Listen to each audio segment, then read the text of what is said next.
suatu hari nanti ketemu gara-gara apa gitu ya. Iya, Masya Allah. Halo. Kita ada di mana? Kita lagi di Cibubur. Ini aku dengan Kak siapa? Oh ya, kenalin aku Ilma dari Ponorogo. Jauh banget guys dari Ponorogo. Jauh banget. Ya, apa? Ponorogo. Kita volunteeran, seru banget. Ini acaranya belum mulai sih sebenarnya. Iya, bener ya. Udah seru gitu kan. Yang paling seru banget, banyak banget apa ya? Benefitnya banget banyak lah pokoknya yang bisa diambil. Contohnya apa Kak Ilma? Nih aku jadi bisa ketemu kakaknya nih, dapat kenalan baru, dapat ilmu baru. Jagain ya. Kan nggak tahu ya, namanya ketemu orang itu adalah ilmu juga, relasi, bisa sharing ilmu, nambah saudara. Nambah saudara, benar-benar. Lagi apa lagi? Terus apa lagi ya? Kita juga, oh ya kemarin tuh ada materi gitu dari kakaknya yang namanya SFK.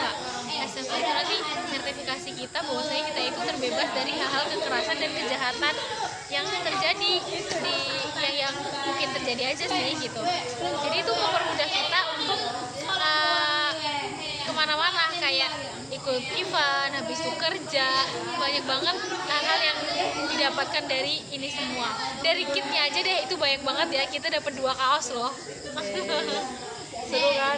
Apa sih yang maksudnya ini udah berapa kali ikut kegiatan ini?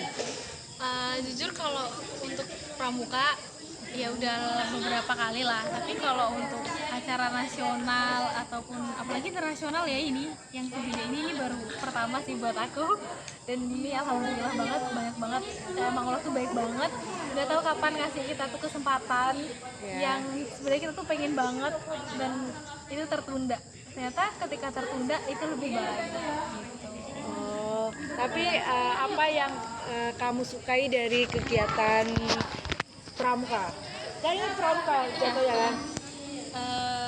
Guru aku itu pembina aku sih, lebih tepatnya pembina pramuka aku itu pernah bilang kalau di pramuka itu kita nambah saudara, karena emang di pramuka itu kita harus siap untuk aware hidup di mana aja, habis itu juga aware ketemu siapa aja, bersosial juga, dan basically keluarga aku yang suka gitu bersosial, jadi banyak banget ilmu yang bisa didapetin untuk kita tuh bisa menyesuaikan keadaan hidup kita tuh di mana aja kayak gitu.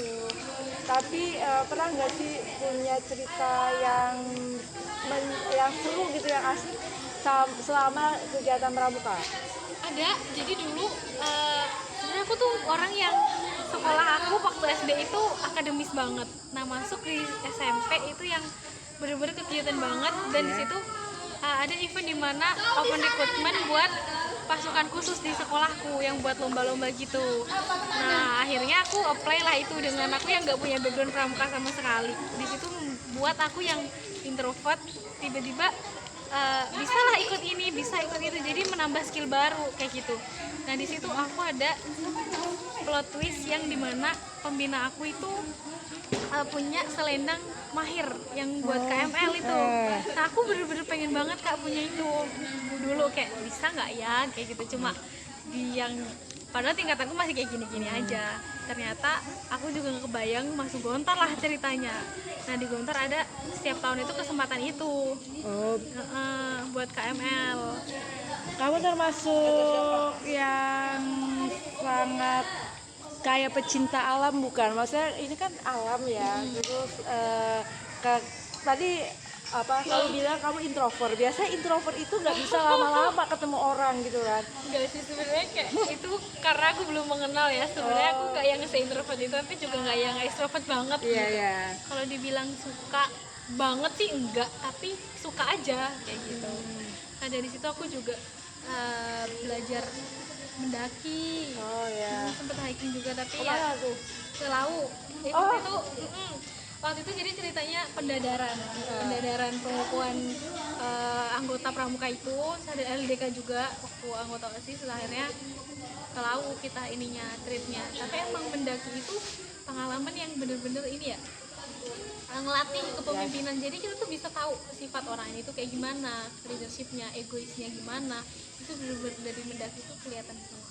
Tapi emang sih bener aku ngerasa kayak gitu. Makanya kan ada kalimat bagus yang mengatakan kalau kamu ingin tahu karakter seseorang maka apa daki atau enggak, maksudnya paling tidak berpergianlah sama dia gitu, entah nginep atau apa gitu kan. Yang itu ada effortnya. Iya kelihatan, bener kelihatan. Misalnya orang-orang yang pelit nih itu kelihatan banget. Kelihatan. Yang egois juga kelihatan banget. Yang dia care sama temennya itu juga kelihatan banget ya guys. Kalau misalnya kita lagi mendaki atau apalagi berkemah yang kegiatannya itu emang bener-bener tim, itu kelihatan banget. Tapi yang paling jelas sih mendaki sih menurutku itu ngena banget. Jadi kalau siapapun kalian yang bakalan ngadain agenda kayak kepemimpinan, treat anggota kalian buat mendaki gunung itu seru. Dan kelihatan banget gimana orangnya, karakternya gimana. Nah kalau misalnya nih, ada tips nggak sih Kak kalau misalnya buat daki gitu kan? Kan ada beberapa orang yang nggak suka daki karena ngapain sih lu capek-capek daki, mending tidur gitu kan? Itu kan treknya pasti naik turun gitu kan, dan moodnya suka berubah-ubah. Tips dari kakak untuk misalnya orang-orang yang suka daki ataupun yang nggak suka daki, gimana menikmati pendakian? Menikmati pendakian yang penting niatnya sih. Nah itu pertama niatnya, karena daki kalau niatnya nggak bagus juga ya walau alam, karena kita hidup di alam. Alam itu lebih menyeleksi kita ya. Iya bener guys, jadi harus pure niatnya. Pernah temen aku emang dia bohong, orang tuanya nggak ridho, jadi dia emang nggak sampai atas, dan ada kejadian yang mematahkan dia untuk mencapai tujuannya. Dan itu pertama emang dari hati, ridho itu emang bener-bener ya mensukseskan semua kegiatan kita. Dari siapapun ridho itu, siapapun orang yang kita temui, kita harus saling ridho dari atas bawah, temen kita sendiri. Itu emang ridho itu penting banget. Bener guys. Terus di Gontor juga sering banget kan diajarin tentang ridho. Kenaikan kelas aja kalau wali kelasnya nggak ridho itu nggak naik loh. Itu serius. Kalau dia etikanya kurang atau dia sering langgar, itu beneran dia bisa nggak naik kelas karena ridhonya kurang. Dan itu kurang banget, kita ridho, ujian kita tuh dilancarin bener-bener. Keajaiban kebaikan itu bener-bener kerasa banget sih. Nah berbicara tentang ridho guys, coba kita tanya ke kakaknya bagaimana menjalani kehidupan ini agar kita ridho. Ya jangan terlalu berpatokan sama plan atau impian kita, itu just do it.